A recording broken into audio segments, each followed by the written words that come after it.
Good morning guys, good morning from Ratnagiri.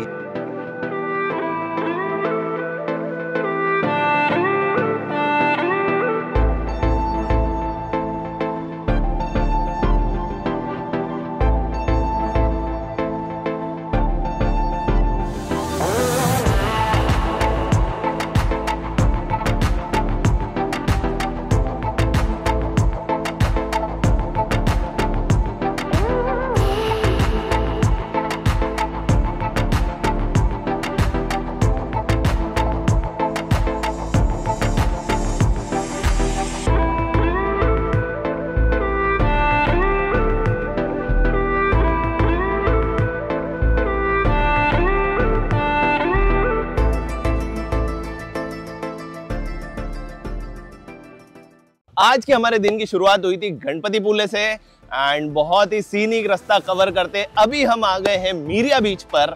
चलो भाई, आज के दिन की शुरुआत करते हैं। जय श्री महाकाल, जय श्री गणेश।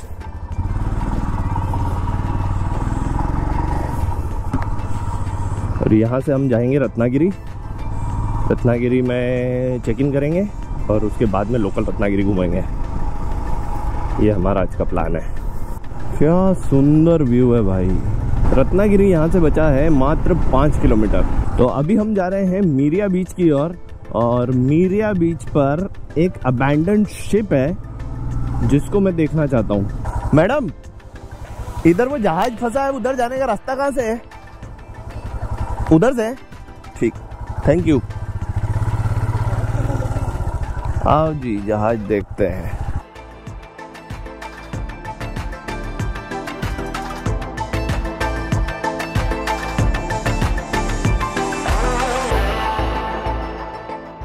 ये जहाज गल्फ कंट्रीज से 2019 में डीजल लेकर निकला था एंड कुछ इंजन प्रॉब्लम होने के कारण ये जो जहाज है समंदर में अटक गया था।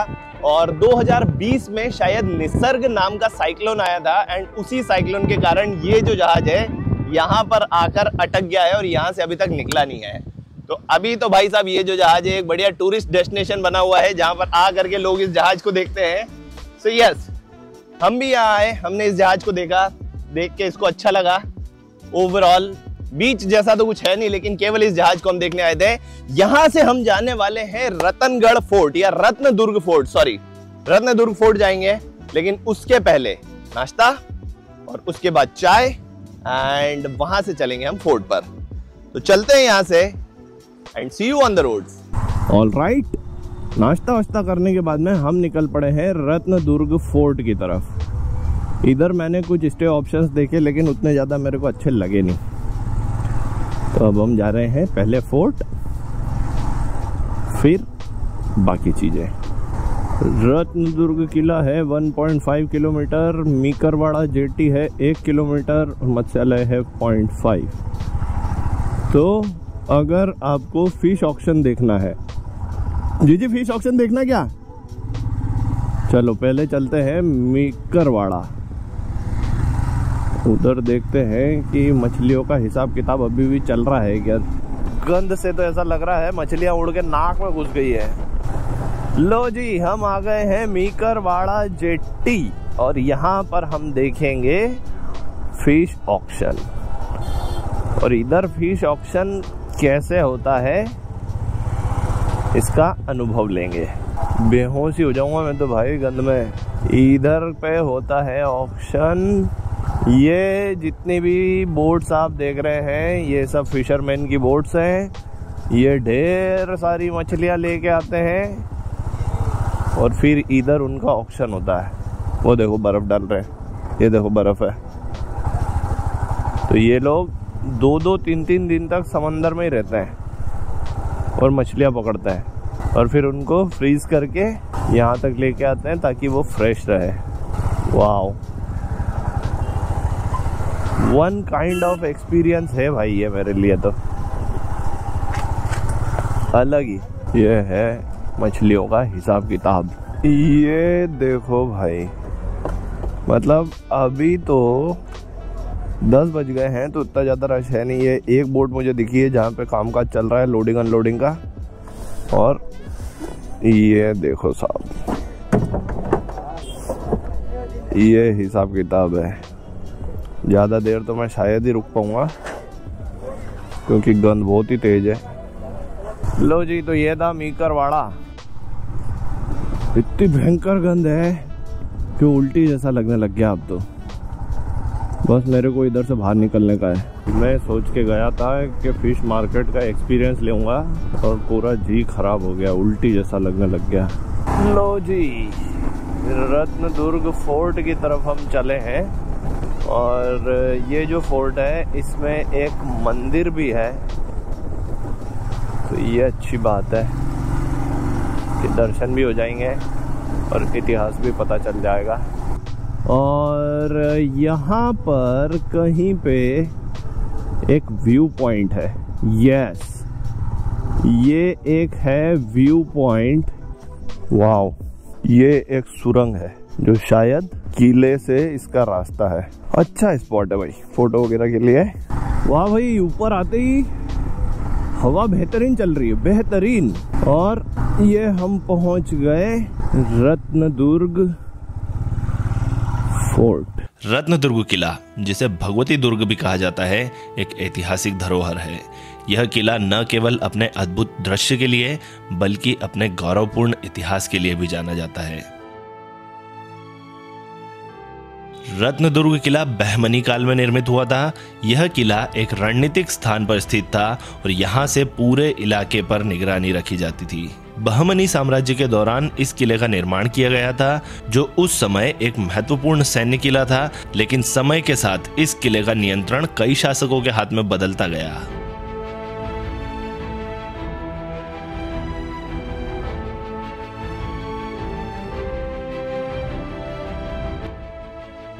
सोलहवीं सदी में बीजापुर के आदिल शाह ने इस किले पर कब्जा कर लिया एंड इसे अपने साम्राज्य का हिस्सा बना लिया। लेकिन इतिहास में फिर एक और मोड़ आया।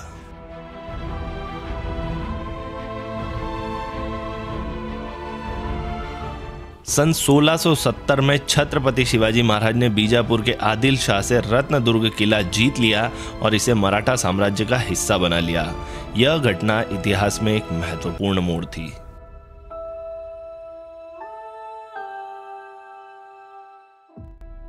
सन 1750 से 1755 के बीच मराठा एडमिरल कान्होजी आंग्रे ने इस किले की सुरक्षा को मजबूत किया, जिससे किला और भी मजबूत हो गया और समुद्र के किनारे पर उसकी रक्षा और भी प्रभावी हो गई।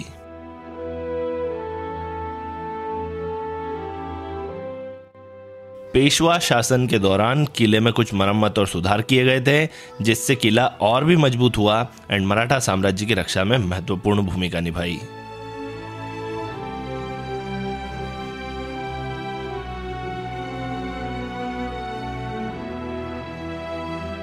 सन 1818 में ब्रिटिशों ने तीसरे एंग्लो मराठा युद्ध के बाद रत्नदुर्ग किले पर कब्जा कर लिया और यह किला ब्रिटिश साम्राज्य का हिस्सा बन गया।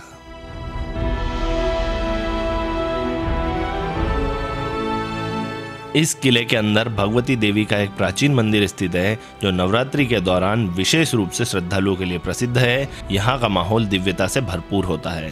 दोस्तों, आज के समय में रत्नदुर्ग किला न केवल एक ऐतिहासिक धरोहर के रूप में मौजूद है, बल्कि यह पर्यटकों के लिए एक सुंदर स्थल भी बन चुका है, जहां से अरब सागर का शानदार व्यू दिखाई देता है।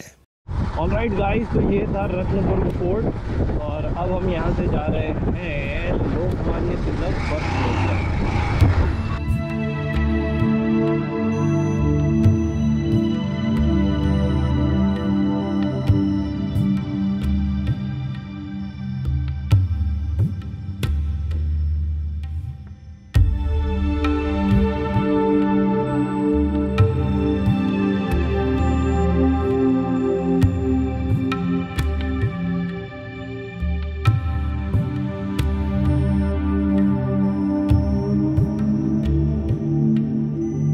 तो दोस्त, अभी हम आ गए हैं लोकमान्य तिलक बर्थ प्लेस पर और यहाँ पर आकर के हमने देखा कि तिलक जी का जन्म कहाँ हुआ एंड उनका घर कैसा था। एंड ओवरऑल जो हमारा यहाँ का विजिट है वो बहुत अच्छा लग रहा है, क्योंकि एक हिस्टोरिक फील आ रहा है यहाँ पर आकर के कि भाई साहब जो हमारे देश के, हमारी भारत माता के इतने महान सपूत थे, उनने यहाँ पर जन्म लिया है। एंड यस, यहाँ का विजिट हमारा बहुत अच्छा रहा। अंदर की तरफ तिलक जी ने जो जो अचीवमेंट किए हैं उन सभी के पिक्स लगे हुए हैं, उनकी कुंडली भी वहाँ पर लगी हुई है एंड साथ ही साथ उनके जो परिवार का पूरा स्ट्रक्चर है, पूरी जो हिरार्की है वो भी अंदर लगी हुई है, जो कि जान के हमको बड़ा अच्छा लगा। अब हम यहाँ से जाएंगे थीबा पैलेस एंड वो विजिट करेंगे।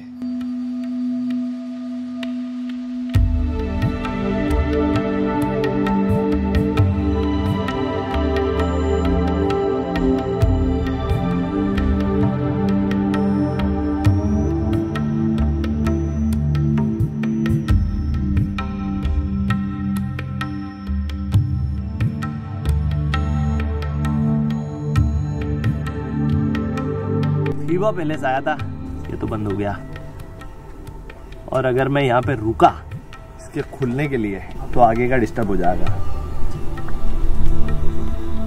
निकलते हैं यहाँ से, पैलेस दिखा देता हूँ, स्टोरी बता देता हूँ। ये है थीबा पैलेस और ये है बंद, समझे? तो अब हम चले यहाँ से भातिया बीच की तरफ। थीबा पैलेस 1910 में बर्मा के आखिरी राजा ने बनवाया था, जिनका नाम था राजा थीबा। और जब एंग्लो बर्मा युद्ध हुआ तो बर्मा पर ब्रिटिशर्स का कब्जा हो गया था एंड ब्रिटिशर्स ने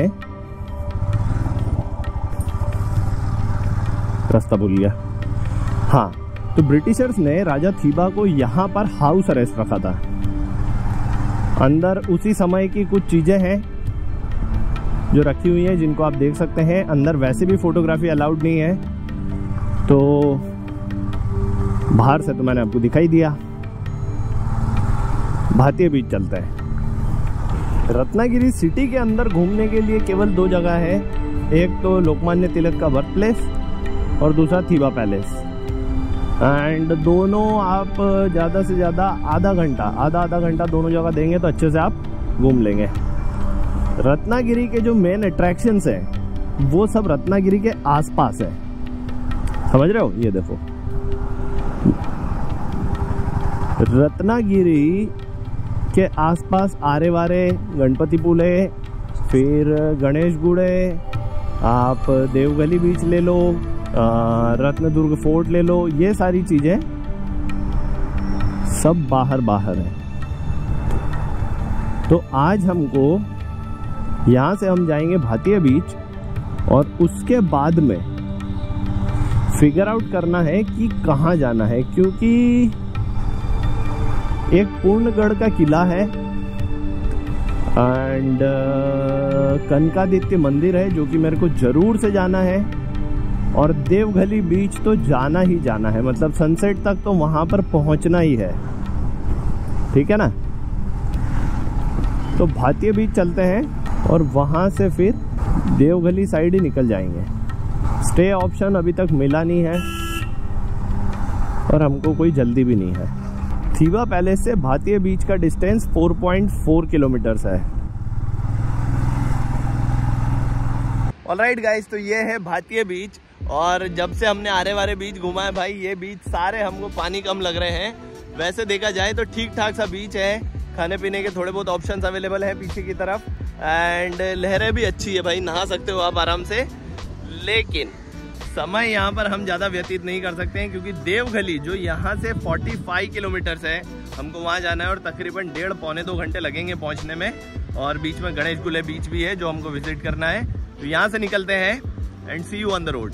वयांगिनी बीच का डिस्टेंस यहाँ से है 5.4 किलोमीटर एंड वहाँ से हमको थोड़ा सा पैदल चल के जाना पड़ेगा। कहाँ पे? वयांगिनी रॉक स्प्रेड पर, जहाँ पर पानी रॉक्स से टकरा के बहुत ऊंचा उछलता भाई, तो वो हम देखने जा रहे हैं। तो ऐसी चीजें अगर नहीं देखेंगे और खाली बीच ही बीच घूमते रहेंगे तो वो मजा नहीं है ना? क्योंकि ऐसे बीच जैसा भातिया बीच है, अगर ये कोई पहली बार देखेगा तो उसको बहुत अच्छा लगेगा, लेकिन अब मैंने इतने बीच देख लिए हैं इस रूट पर कि भाई साहब ये जो नॉर्मल रेगुलर बीचेस होते हैं ये अब दाल चावल जैसे लगने लग गए हैं। इसलिए अब मेरा मन तो यही है कि देवगली बीच देखा जाए और उसके पहले वयांगिनी के रॉक स्प्रेड देखें। और ये जो रोड है ये है NH 166 और इस पर हमको चलना है लगभग 3 किलोमीटर। ओह तेरी तो, ये ऐसे बंदर होता है ना भाई, यही आपके गिरने का कारण बनते हैं। किधर, लेफ्ट राइट?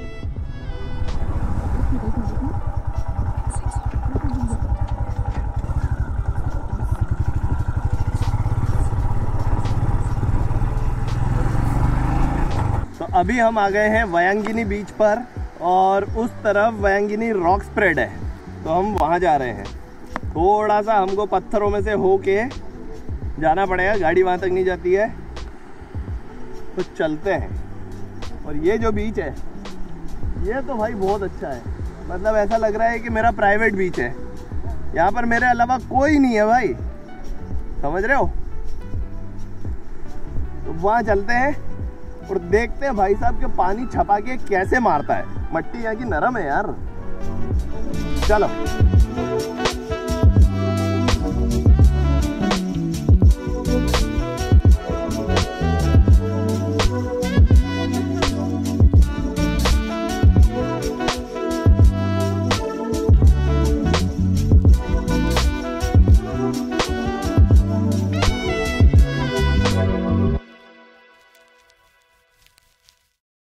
हाँ दोस्त, तो ये था वयांगिनी बीच। रॉक स्प्रेड तक हम नहीं गए क्योंकि स्प्लैशेस अभी थे ही नहीं। लो टाइड का टाइम है तो अभी उतने बड़े स्प्लैशेस नहीं आ रहे हैं, लेकिन हाई टाइड के टाइम पे यहाँ पे बहुत ऊंचे ऊंचे पानी उछलता है। तो सजेशन तो मेरा यही है कि अगर आप यहाँ पर आते हैं तो हाई टाइड का पूछ के आएँ। मैंने एक से पूछा था, उनने बोला था कि हाँ अभी मिल जाएंगे, लेकिन अभी वो स्प्लैशेस हमको मिले नहीं है। एनीवेज, तो वयांगिनी बीच हो गया। अब हम जा रहे हैं गणेश गुले की तरफ एंड समय हो रहा है 2:30। पाँव बचाना है।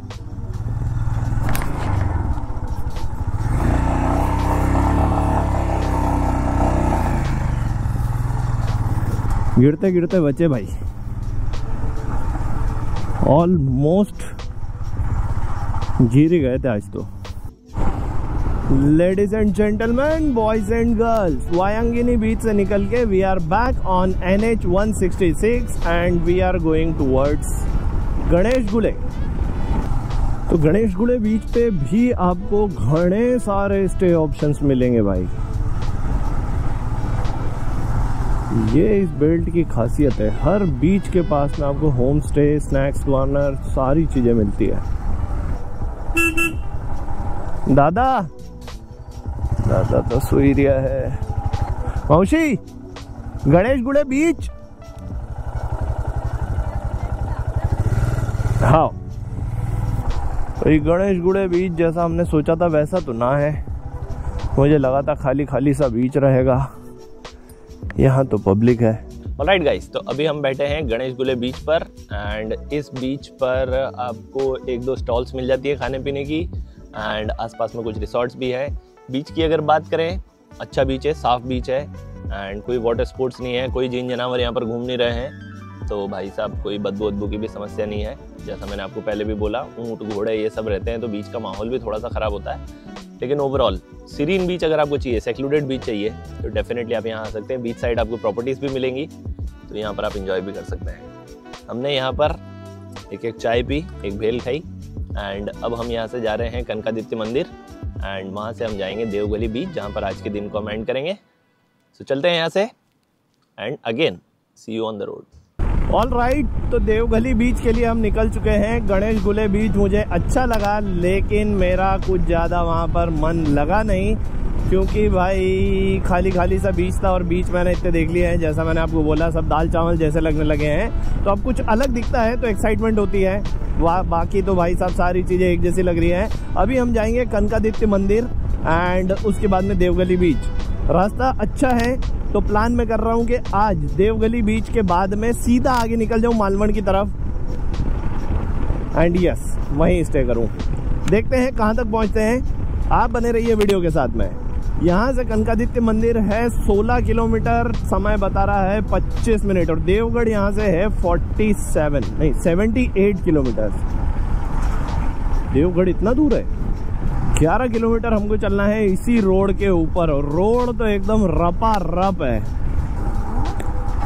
ओके, तो अगर आपको पूर्णगढ़ का किला जाना है तो आपको इधर से जाना है। मेरा प्लान था कि मैं पूर्णगढ़ जाऊंगा, लेकिन अब चूंकि टाइम बहुत ज़्यादा हो चुका है एंड हमने अभी तक स्टे ऑप्शन भी नहीं लिया है, तो भाई पूर्णगढ़ को मैं स्किप कर रहा हूँ और सीधे जा रहा हूँ कनकादित्य।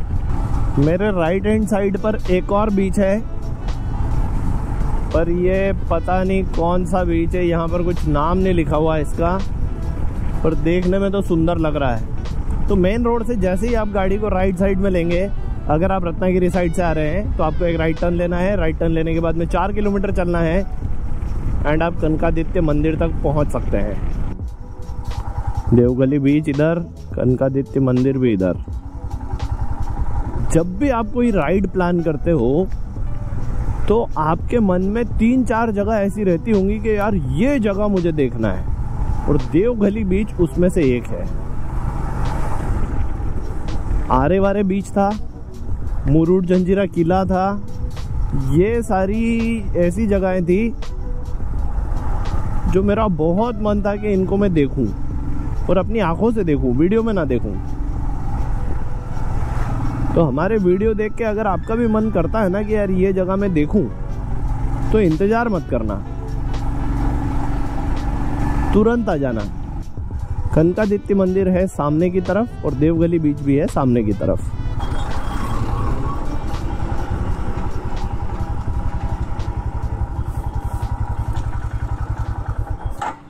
तो दोस्तों अभी हम आ चुके हैं श्री कनकादित्य मंदिर कशेली में एंड दर्शन हमने कर लिए हैं।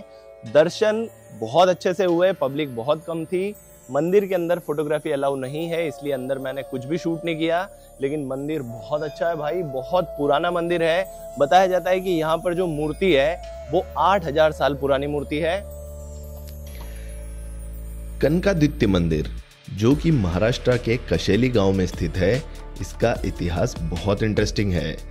ये मंदिर सूर्य देवता को समर्पित है और इसका इतिहास लगभग 800 साल पुराना है।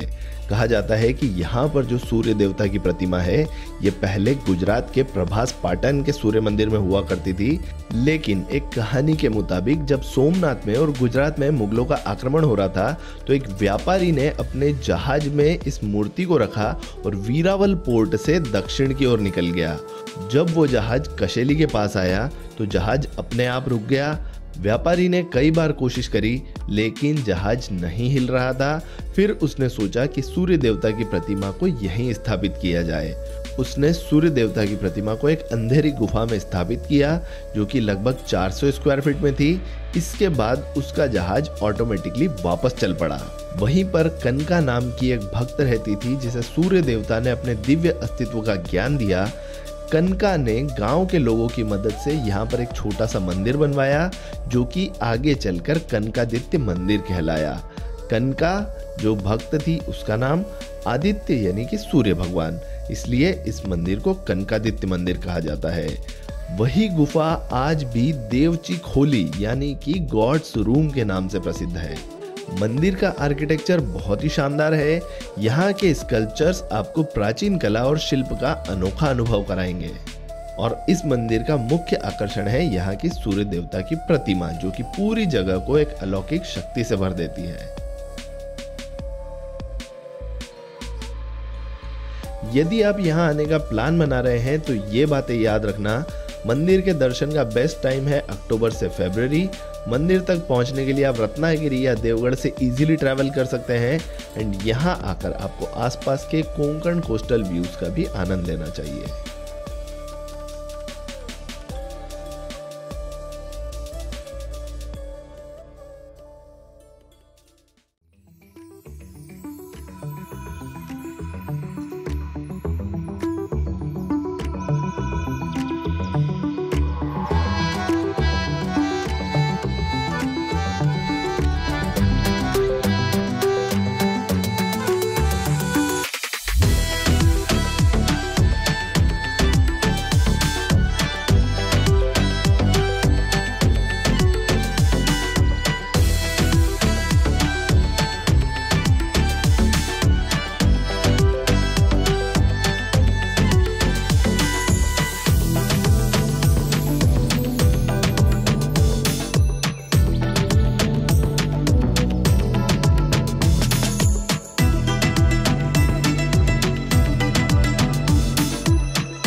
ऑल राइट, तो देवघली बीच पे तो भाई साहब मजा आ गया।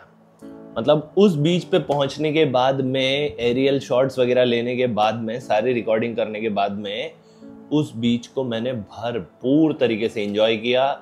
जब तक पूरा अंधेरा नहीं हो गया भाई साहब, मैं तो उसी बीच पर बैठा हुआ था।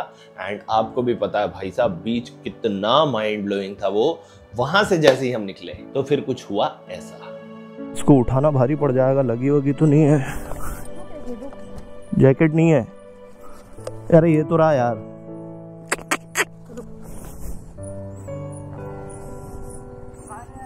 दादा थोड़ी हेल्प करना ना। गाड़ी उठा दो। रुक अकेला मत।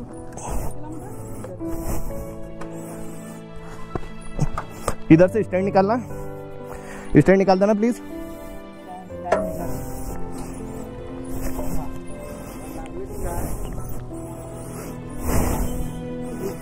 जाता बन तुम जाओ।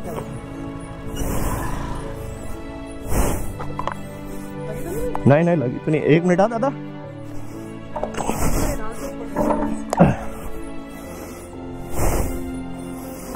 ठीक है दादा, हाँ छोड़ दो।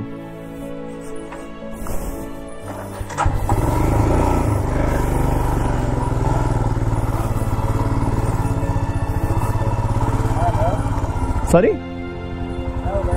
गिर गया था, गाड़ी गिर गया था। चलो जीजी बैठो। भाई साहब गिर ही गए आज तो। शिट, लगी आपको? पक्का बोलो। यस, फिर मुझे किसी की हेल्प लेकर के गाड़ी को उठाना पड़ा। एंड लकीली ना दीदी को लगी, ना मुझे लगी, ना कोई सामान डैमेज हुआ, सो थैंक गॉड। लेकिन यस, इस राइड की पहली मिस हैपनिंग आज हुई। उसके बाद में वहाँ से निकल करके हम अभी आ गए हैं देवगढ़ में। एंड देवगढ़ में ये जो रूम है ये हमने लिया है। इसका कॉस्ट हमको लगा है लगभग 1200 रुपये जैसा। 2500 रुपये में हमने 2 रूम लिए हैं। एंड यस, रूम अच्छा है, होटल अच्छा है, खाना वगैरह सब यहीं मिल जाता है। So ya, it was a good end to the day. Devghali beach पे तो मज़ा आ गया। सुबह फोर्ट पर भी अच्छा लगा था। एंड ओवरऑल आज का दिन बढ़िया था। आई होप आपको आज का दिन पसंद आया होगा, आज का वीडियो पसंद आया होगा। अगर आपको अच्छा लगा है तो प्लीज़ वीडियो को लाइक जरूर से कर देना, अपने दोस्तों के साथ शेयर कर देना। चैनल को अगर आपने अभी तक सब्सक्राइब नहीं किया गाइस, तो प्लीज़ मेक श्योर कि आप चैनल को सब्सक्राइब करें, बेल नोटिफिकेशन आइकन को प्रेस करें, ऑल वाला ऑप्शन सिलेक्ट करें ताकि हमारे आने वाले वीडियोस के नोटिफिकेशन पहुंचे आपको तुरंत से। This is Indori backpacker signing off. Bye bye.